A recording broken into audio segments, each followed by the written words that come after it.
What's up guys, Ivan Carranza here and welcome to Bass Tone Tuesday. Today we're going to talk about how to replicate a sidechain bass.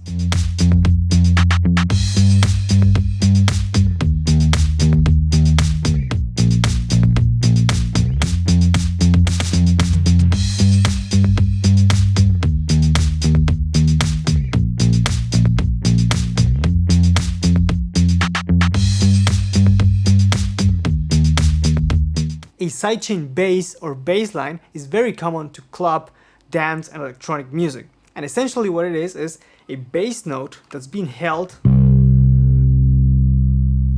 and then a kick drum that's hitting on the four beats, 4 on the floor kick is triggering compression on that bass line so that you don't hear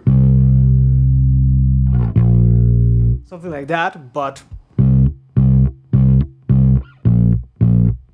you're hearing the upbeats of the note because the kick is hitting on the downbeats, triggering compression on your bass, and then when the kick releases, then you hear the note of the bass, and that creates this pulsating, pumping effect.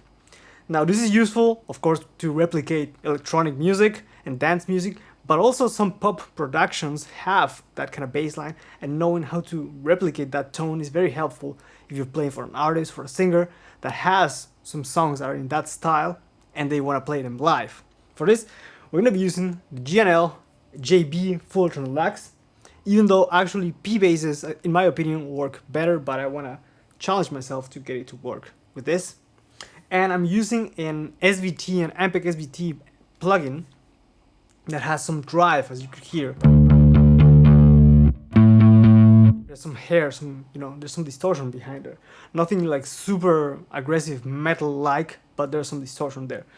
It helps to thicken things up a little bit and, just sound a bit closer to what one of those massive synth basses could sound like. A big part of this sound is getting the technique right so that it sounds and feels right. And this is something that I still am working on, because getting it to sit right and getting this bouncy feel is a bit trickier than it might seem like, even though you're just playing pretty much eighth notes. But as you could see from the example at the beginning, I was using a pick. You could do it with fingers, but I've seen many bass players doing this kind of thing live using picks and also using some drive.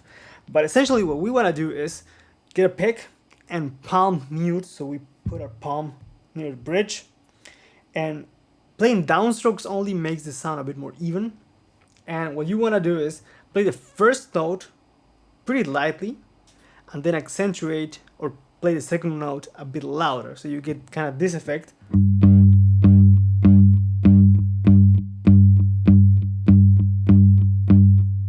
Sort of like doing only this, but by playing the first one a bit quieter, you still provide a bit of a pillow for the sound, and it creates a bit more motion, and for me, to my ears, it has more of that, pulsating effect that if you're just playing upbeats.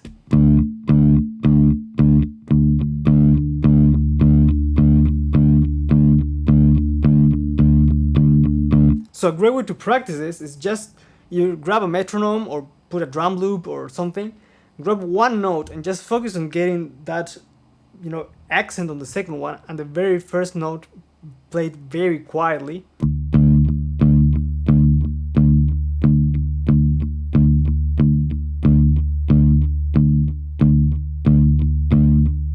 Like that. As far as tone goes, aside from using the pick and some distortion, what you can do is, on a 2 pickup bass, like a jazz bass for example, is to only use the neck pickup. And I also turned the tone control a bit back to make the sound not so aggressive, because depending on the distortion that you're using, it might be a bit too bitey and you don't want that. So I turned it off just a little bit. I mean, this is full and I'm like there, just to tame the highs a little bit. If you have a P bass, that's great. P basses work amazing for that. But I would recommend you using the neck pickup for this if you have a 2 pickup bass. And the other thing is, for example, if you watch the intro of the beginning again, is that I was connecting the notes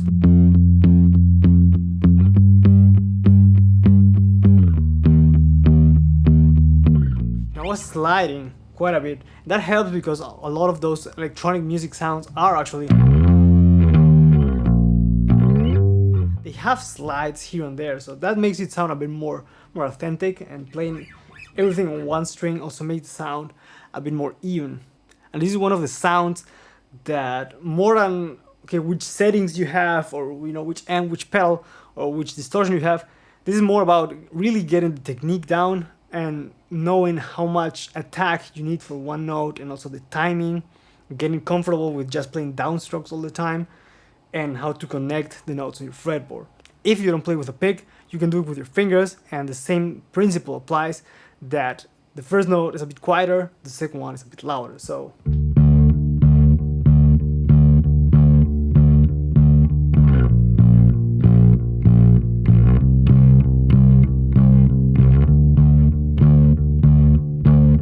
and using just one finger is sort of similar to what only playing with downstrokes is when you're using a pick.